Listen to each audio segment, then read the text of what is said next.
Welcome back to the deep dive.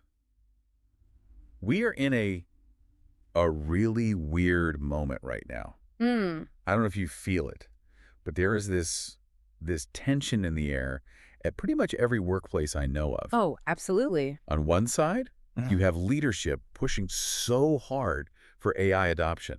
They want that speed, they want the productivity graph to go up and to the right. Always up and to the right. And on the other side, you've got, regulators and safety teams just screaming about risk and compliance. And stuck right in the middle is the actual worker. Exactly. You, me, everyone listening, we're the ones trying to figure out if we're still, the pilot of the plane, Right. or if we're just the passenger who gets to hold the wheel while an autopilot does the actual flying. That is the perfect analogy for what we're talking about today. It feels like that sometimes. It does. We're looking at a really significant piece of research. It's titled Preserving Human Agency in AI-Augmented Work Environments. I'm glad we're doing this one because it's not another fluff piece about, AI will change the world. No, this feels more like the operational manual for how to not lose your mind and your skills while you're using these tools. It is. The mission for this deep dive is to move past all the buzzwords and really figure out how do we keep humans in the driver's seat? Because the alternative, according to this research, is that we just become button pushers. And nobody wants that. No. Well, and it's not just about what we want, is it? It's about what the law is starting to demand. That's a good point. I mean, you look at the European Union's AI Act or the new ISO standards like ISO IEC 42001, they're all mandating something called human oversight. Which sounds great on paper. It sounds excellent. Human oversight. It feels very safe. It does, but here's the problem. Those regulations are incredibly vague. In what way? They say a human must be in the loop, but they don't actually define what that looks like. Does oversight mean a human glancing at a screen for half a second and clicking approve? Or does it mean a forensic audit of every AI decision? The gap between being, technically compliant and actually safe is massive. And that's the gap this research is trying to close. That's it. So let's get into the meat of it. The core concept here is agency. And I want to pause on that word because, in my head, having agency just means I have the freedom to do my job. Without someone hovering. Yeah, without my boss hovering over me. But the source material breaks this down into three very specific, very technical dimensions. It does, and this breakdown is it's crucial if you want to understand why you might feel anxious using AI. The first dimension is operational autonomy. Okay. And this is just the baseline. Do you have the ability to make a decision? Can you physically say yes or no to the AI? So if the AI suggests an email response, can I delete it? That's it. That's it. That's operational autonomy. Most of us have that. Right. But the second dimension, this is where it often falls apart. It's called epistemic agency. Epistemic. Okay, that is a heavy philosophical word for a Tuesday. It is, but think of it as the light bulb moment. Okay. It refers to your capacity to actually understand why a recommendation was made. Okay, let's play that out. Let's do it. Imagine you are a radiologist, been a doctor for 20 years. An AI scans a patient's lung. It circles this tiny, faint shadow, and it says 99% probability of malignancy. Okay. I'm a doctor. I see the circle. You have operational autonomy. You could disagree with the AI. I could say no. But if you look at that shadow and you can't articulate why it's malignant, if you can't trace the AI's logic back to your own medical training, do you really have agency? I see what you mean. If I just say, okay, the computer's smart, let's operate, I'm not diagnosing anymore. Yeah. I'm just rubber stamping. Precisely. You've outsourced your judgment. Yeah. And here is the nightmare scenario. What if the AI is hallucinating that shadow because of some glitch in the image file? If you don't have that epistemic agency, if you don't understand the why, you won't catch the error. You'll just schedule a surgery that shouldn't happen. Wow. That is terrifying. It's the difference between using a tool and being used by the tool. And that leads right into the third dimension, developmental agency. This is the ability to get better at your job. I mean, if the AI is doing all the heavy lifting, the diagnosis, the coding, the writing, you stop learning. We are definitely going to circle back to that because that idea of de-skilling is something I want to challenge you on a bit later. Good. But before we get there, the text mentions meaningful human control. How is that different from agency? They're related. Control is the mechanism by which you exercise your agency. Got it. And the source makes a really smart point here. Control isn't binary. It's not an on-off switch. There are different types. Like what? So we have decisional control. That's the final say. We have informational control, getting explanations. But the one that I think is most relevant to the modern workplace is temporal control. Temporal time. Yes, the time to think. Imagine you work in a call center or a content moderation farm. The AI serves you a ticket, gives you a recommendation, And go. and you have 3 seconds to click accept or reject before your productivity score drops. Okay, so in that scenario, I technically have decisional control. I can click the button, You can? but I have zero temporal control. Exactly. You don't have the space to deliberate. You aren't thinking. You're just reflexively reacting. So even if the company says, hey, we have a human in the loop, that human is effectively an automaton. That's a really crucial distinction for anyone listening who manages people, right? Absolutely. If you give your team AI tools but don't give them the time to evaluate the output, you haven't actually given them control. You've just given them a faster way to make mistakes. So that sets the stage. We know what agency is. Now let's talk about how we lose it. The source warns about something called the trap of efficiency, and they bring up some research on what's called automation complacency. This is, I mean, it's classic human psychology. We are cognitive misers. Lazy brains. Our brains consume a huge amount of energy, so biologically we're wired to save effort whenever we can.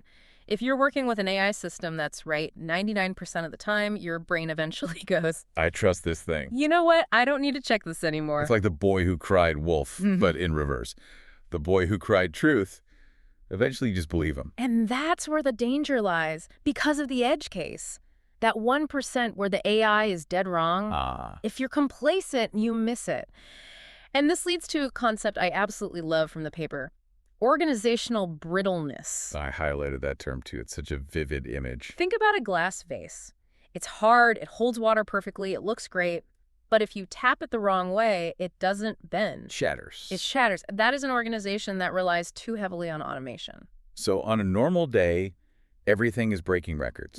Efficiency is up, costs are down. Everything's great. But then a store hits, a server goes down, or the market changes in some weird way the AI wasn't trained on. And the humans have to step in. Suddenly the humans have to step in. But because they've been complacent for 2 years, they've forgotten how the manual process works. They don't know who to call. Don't know who to call, don't know how to route the paperwork, the whole thing shatters. It's funny, I actually experienced a micro version of this last week. My phone died while I was driving to a friend's house, somewhere I've been 10 times. Oh, no! And I realized in a panic that I had zero idea how to get there. I had completely outsourced my spatial awareness to Google Maps. That is it. That is the exact phenomenon. You had the destination, but you had lost the process. Which brings me to the junior worker dilemma. And this is where I want to push back a little bit. Okay. The source talks about skill degradation, that if junior employees use AI to write first drafts or code basic functions, they skip the struggle that builds expertise. But play devil's advocate with me for a second. When the calculator came out, math teachers panicked. They did? They said, kids won't understand numbers anymore. But we didn't all become idiots. We just moved on to harder math. Why is this any different? Why can't we just skip the boring struggle of writing a bad first draft? That is the million-dollar question. And I think the difference lies in the nature of that struggle. With a calculator, you're automating a fixed process. 2 + 2 is always 4. It's a rule. It's a rule. But with writing or coding or medical diagnosis, you are dealing with judgment, not just calculation. Explain that. Okay, so when you write a bad first draft and then you have to fix it, you aren't just learning grammar, you're learning how to organize your thoughts. Structuring an argument. You're learning how to structure an argument. You are building the muscle memory of critical thinking. If you skip that, if you just ask the AI for the final product, you aren't building the neural pathways required to evaluate if that product is actually good. So to use a gym analogy, it's like watching someone else lift weights. You see the weight go up, but your muscles aren't getting any bigger. That's a perfect analogy. And the fear is that we raise a generation of senior workers who have the job title, but they lack the foundational scars, the struggle that lets them handle a crisis when the AI fails. And that connects right back to that brittleness. Exactly. If nobody knows how to lift the heavy weight manually, we're in trouble when the machine breaks. And it creates a crisis of professional identity, too. If the machine can do the junior work instantly, junior workers start asking, what is my value? And if they don't see a path to mastery, they check out. They disengage. Okay, so that's the doom and gloom. We're brittle, we're complacent, we're raising a generation of Weight Watchers instead of weightlifters. It sounds bad when you put it like that. Let's pivot to the fix. The source material is surprisingly practical here. It doesn't just say, stop using AI. It offers design solutions. Right. And the first big bucket of solutions is all about transparency. But I want to be specific because usually when tech companies say transparency, they mean here is a 50-page PDF of our terms of service. Which nobody reads. Nobody reads. The source argues for transparency architectures built right into the UI itself. And one key element is input transparency. So, telling you what data went into the decision. Yes. Let's go back to being a loan officer. An AI rejects a loan application. Instead of just a red rejected stamp, the system should say something like, rejected, primary factors, debt-to-income ratio, and a missed payment in 2022. Okay. And then, factors not considered, recent promotion and cash savings. Oh, that is huge. Because if I'm the human loan officer, I can look at that and say, wait a minute, the recent promotion is actually the most important thing here. The AI ignored the context. Exactly. It gives you a hook to hang your human judgment on. Without that input transparency, you're just guessing why the machine said no. The other tool they mentioned, which I think is brilliant, is confidence scoring. This is my favorite because it's so simple to implement. The AI shouldn't just give an answer. It should explicitly state its own uncertainty. So not just, this is a cat. No. I am 80% sure this is a cat, or I am 45% sure this is a tumor. That changes the user behavior immediately. If my GPS says turn left, I turn left. But if it says, I'm 60% sure you should turn left, I'm suddenly looking at street signs. You're engaged. I'm engaged. That is called calibrated trust. You want the human to trust the AI when it's rock solid, but you want them to doubt the AI when it's in shaky territory. And confidence scores trigger that doubt. Then there's the concept of contestability, the ability to argue with the machine. It sounds obvious, doesn't it? But think about how many enterprise software tools are just one-way streets. The screen says error, and there's nothing you can do. You're just stuck. You're stuck. The source argues that workers need a formal button to say, flag as incorrect.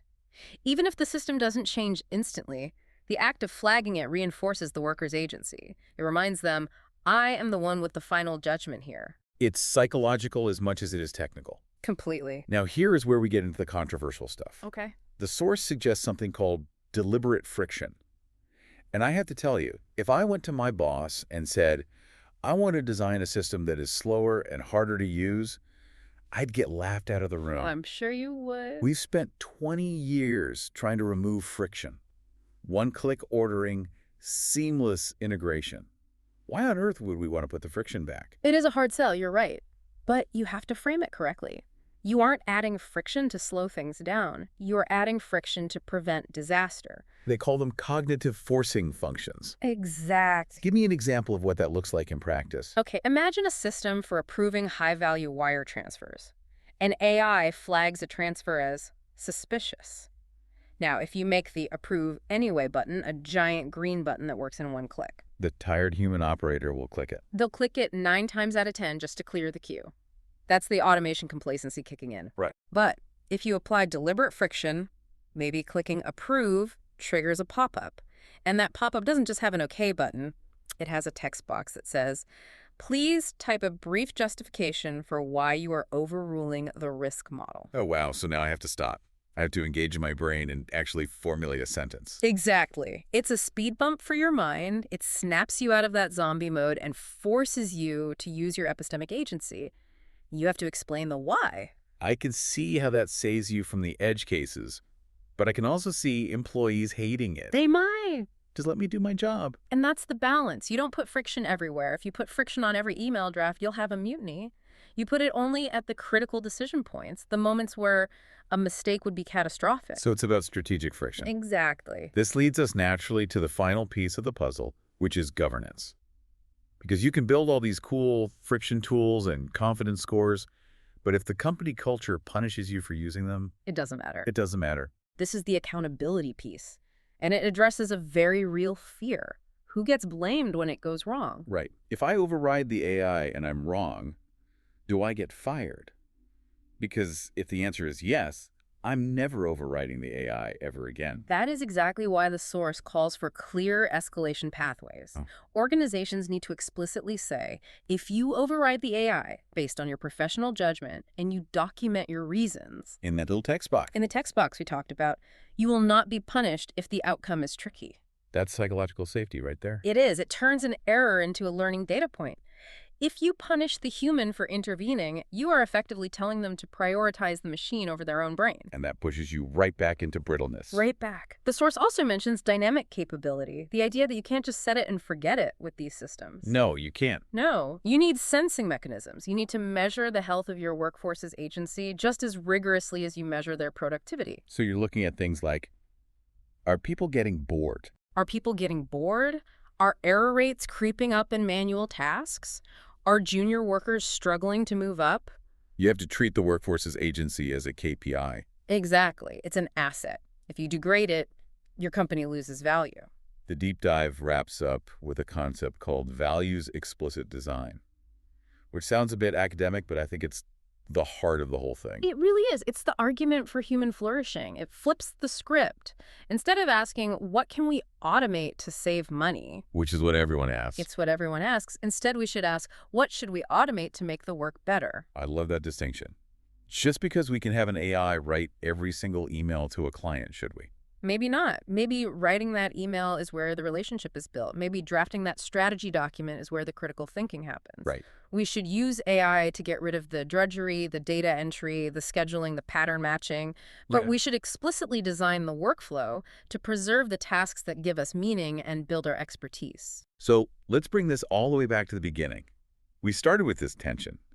The boss wants speed, the regulator wants safety. And the worker feels like a passenger. Right. And the way out of that tension isn't to reject the technology, it's to demand better design. It's about insisting on transparency. Show me the data. It's about insisting on controllability. Give me the power and the time to say no. And it's about accepting a little bit of friction to keep our brains turned on. Yes. And for the leaders listening, it's about realizing that agency isn't just a nice to have for your employees' happiness. It is a survival strategy for your business. If you strip mine your employee's agency to boost short-term efficiency, you are building a glass vase. And sooner or later, something is going to hit it. That is a powerful image to hold on to. I'm going to leave you with one final thought to mull over, specifically going back to that developmental agency point. Okay. We talked about the junior workers and the struggle of learning. The gym analogy. Right. If we use AI to skip all the boring beginner tasks, the bad first drafts, the basic coding, the data cleaning, are we accidentally destroying the training ground for the experts of tomorrow? If no one ever writes a bad first draft again, will anyone ever learn how to write a masterpiece? It's a paradox, isn't it? We might be making the job easier today by making the career impossible tomorrow. Something to think about the next time you're tempted to let the chatbot do all the heavy lifting. Thanks for joining us on this deep dive. See you next time.